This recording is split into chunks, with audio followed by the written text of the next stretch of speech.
Hello everyone, welcome back to my channel. Today I'm going to be talking about myths within military life. I feel like there's a lot of them.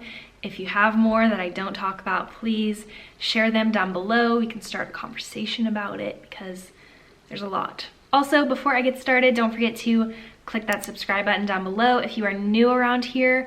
If you watch my videos and you aren't subscribed, please subscribe. I would appreciate it so much. And you can also click the bell notification and it'll tell you every single time I upload a video, which is for the most part every Tuesday, Thursday, and Saturday, unless I'm not feeling it. And this year, 2021, I told myself, if I'm not feeling it, I'm not gonna try and force a video up that I don't love. So without rambling on too much, let's go ahead and get started. So something that has hit home for me recently has been military relationships are toxic. That is just a well-known misconception or myth for some reason. The reason why I bring this up first is because I made a reel literally in 5 minutes, not even. I thought it was funny, so I posted it. Turns out it hit a lot of people. Like, a lot of people saw it, and I got a couple comments that really made me angry because, like with this YouTube channel, obviously I vlog with Jake sometimes, but like, he's my husband. I love him very much, and like when he comes into question, I get frustrated. So I had these comments that were basically like, don't cheat on your husband.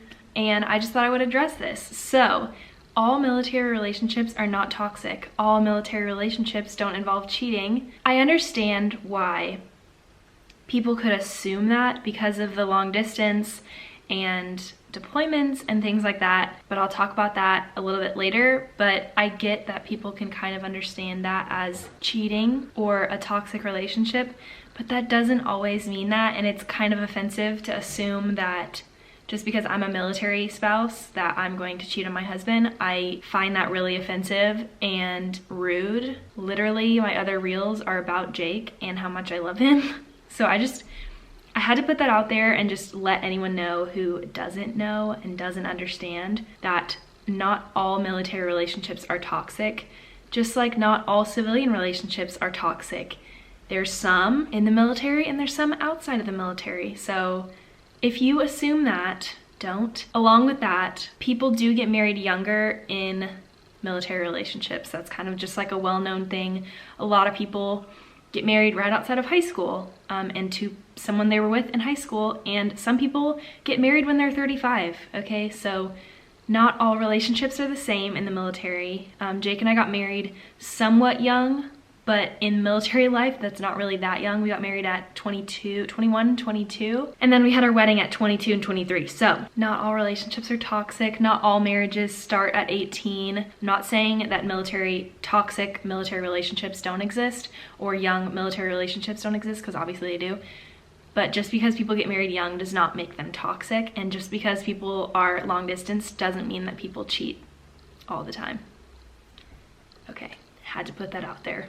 The next thing is that your spouse's rank matters. If you are a military girlfriend or getting into a military relationship, your significant other's rank does not matter to, or should not matter, I should say, should not matter to other military spouses. There's just like kind of a known thing of like the people who use their spouse's rank against other people. There are always gonna be those kind of people, just like with toxic relationships. There's always gonna be a toxic relationship in this big group of people. There's always gonna be that one person that uses their spouse's rank against somebody else or whatever it may be. But that is not the case. Your spouse's rank does not matter to should not matter to other military spouses. Point blank, period. If you have a friend and you're making a friend and their spouse's rank matters to you, reevaluate, because that should not matter to you. It should not matter what your friend's spouse's ranks, whatever. Rank should not matter outside of the military. So the next thing is that military spouses can't get jobs. Not true. I know a crap ton of military spouses that have jobs or have created jobs for themselves. There's so many entrepreneurs in military spouse groups, like people.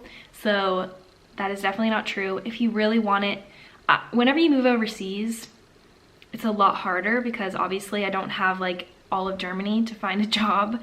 I have like on post pretty much is what I'm limited to. So, but there are definitely jobs and opportunities on post. I've talked about this before when I did my misconceptions about moving abroad or myths about moving abroad. So I have talked about it, but it is not impossible. If you want a job, you can get one. Also, not all military spouses are stay-at-home moms, parents, dads, wife, husbands, you know? So yeah, a lot of military spouses have jobs and have created jobs for themselves. So I feel like that's something to praise, not something to look down upon for people with military spouses, because I feel like it's kind of a misconception that military spouses don't have jobs and just stay home and do nothing all day, which is not the case. Another one, especially outside of the military life, is, which I guess all of these are, but especially outside of the military life, everybody thinks that all service members deploy all the time.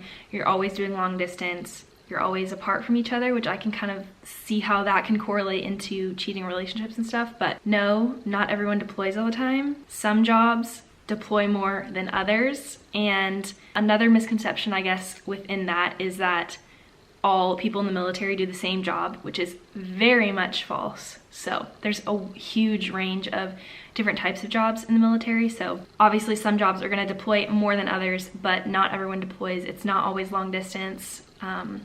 It also depends on where you're stationed at. So the next thing that I wanna talk about is that everything is free in the military.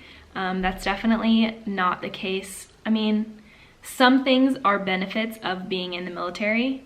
For example, BAH is basic allowance for housing. It's basically like money for rent and utilities if you choose to use that for that. So yeah, BAH is a benefit of that, which is free, which it is, it's hard to explain. It's free, but it's also like, if you live on base, you don't see it at all.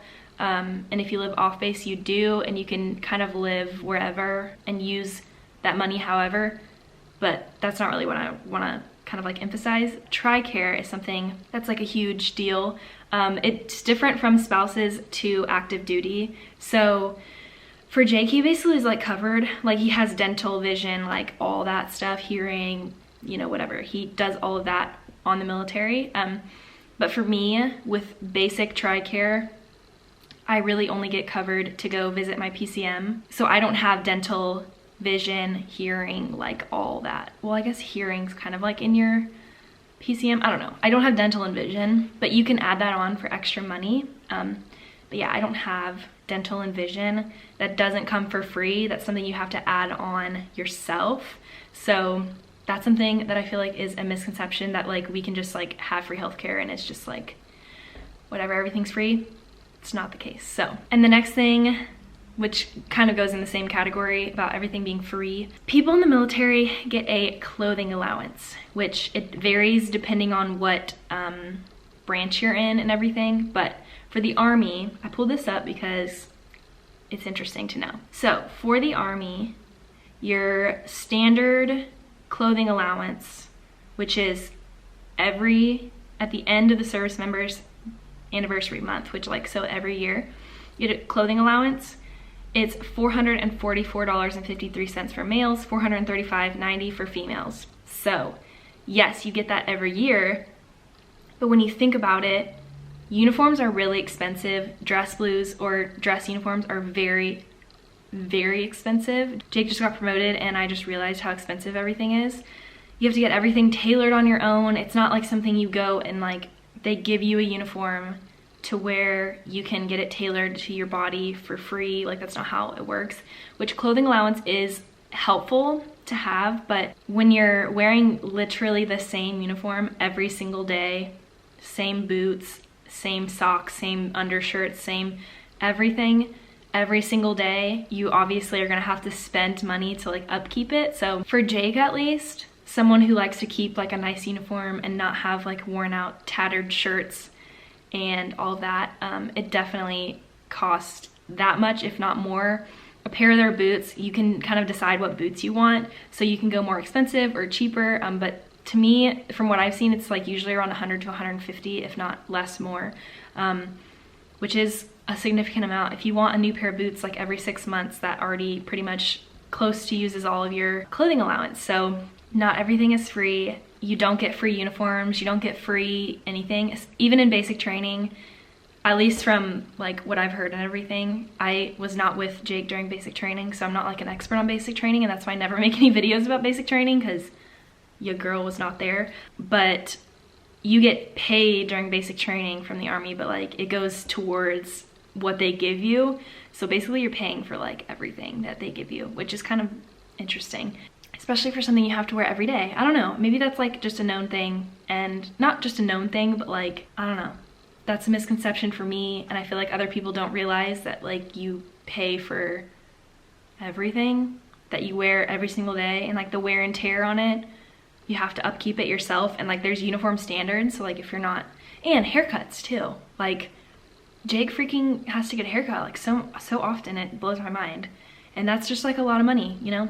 I feel like a lot of people don't realize how much money is being put into the uniform and like uniform standard and all of that. So that is my last misconception. I feel like that was a lot, but y'all let me know if y'all have anything else you would like to add. I love hearing y'all's misconceptions, myths, funny things about the military life, because people who are in it understand, and people who aren't, it blows their mind sometimes. So that is everything. I really hope y'all enjoyed this video. If you did, give it a big thumbs up. Don't forget to click that subscribe button down below.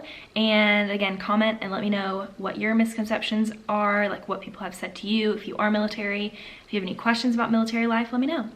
And yeah, I will see you guys in my next video. Bye.